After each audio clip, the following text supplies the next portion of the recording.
'Twas the Night Before Christmas, a poem by Clement Clark Moore, a tradition in the Vandiver home. The idea of Santa Claus is many centuries old, but it is to Clement Clark Moore, a respectable professor of religion, that we owe the warm, jolly old man and his reindeer and sleigh that every child knows today.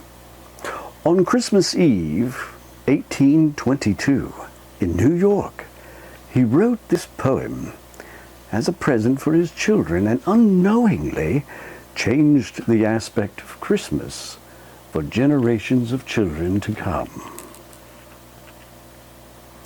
The Night Before Christmas.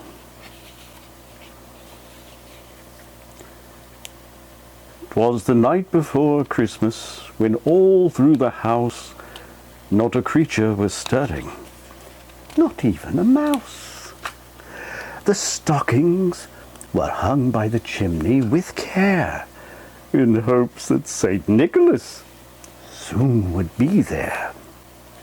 The children were nestled all snug in their beds, while visions of sugar plums danced in their heads.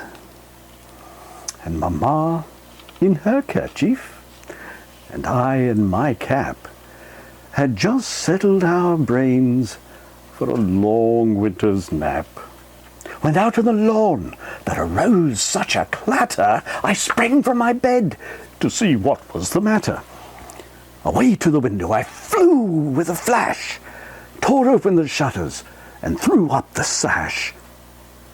Ah, the moon on the breast of the new-fallen snow gave the lustre of midday to objects below. When what to my wondering eyes should appear but a miniature sleigh and 8 tiny reindeer, with a little old driver so lively and quick, I knew in a moment it had to be St. Nick. More rapid than eagles, his coursers they came, and he whistled and shouted and called them by name. Now Dasher, now Dancer, now Prancer and Vixen, on Comet, on Cupid, on Donder and Blitzen, to the top of the porch, to the top of the wall. Now dash away, dash away, dash away all. So up to the housetop the coursers they flew, with the sleigh full of toys, and St. Nicholas too. And then in a twinkling I heard on the roof the prancing and pawing of each little hoof. As I drew in my head and was turning around, down the chimney St. Nicholas came with a bound. He was dressed all in fur, from his head to his foot, and his clothes were all tarnished with ashes and soot. A bundle of toys he had flung on his back, and he looked like a peddler just opening his pack. His eyes, how they twinkled, his dimples how merry, his cheeks were like roses, his nose like a cherry. His droll little mouth was drawn up like a bow, and the beard on his chin was as white as the snow.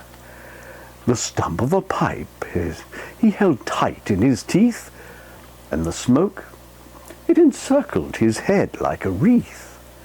He had a broad face and a little round belly that shook when he laughed like a bowl full of jelly. He was chubby and plump, a right jolly old elf, and I laughed when I saw him, in spite of myself. A wink of his eye and a twist of his head soon gave me to know I had nothing to dread. He spoke not a word, but went straight to his work, and filled all the stockings, then turned with a jerk, and laying his finger aside of his nose, then giving a nod, up the chimney he rose. He sprang to his sleigh, to his team gave a whistle, and away they all flew like the down of a thistle. But I heard him exclaim, as he drove out of sight, "Happy Christmas to all, and to all a good night." And a very Merry Christmas to each and every one of you from our family. A Happy New Year. And as Red Skelton, the famous film and television actor, used to finish each of his shows with, "May God bless